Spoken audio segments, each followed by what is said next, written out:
How can we be smart about taking on development as a bigger, with a bigger scope, as opposed to kind of putting all of our energy into downtown and inevitably missing what's happening kind of right on the outskirts of Yeah.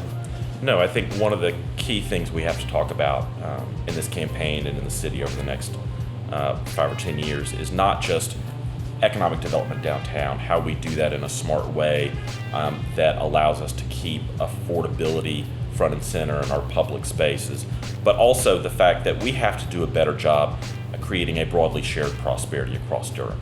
One of the things I love about the development of downtown is that it brings so much outside energy and passion and money into a part of the city that historically had been neglected.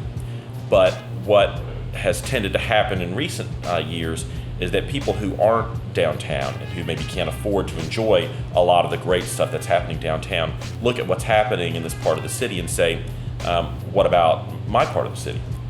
What's happening in northeast central Durham? Where are the investment dollars here? And where are our amenities, say, in North Durham?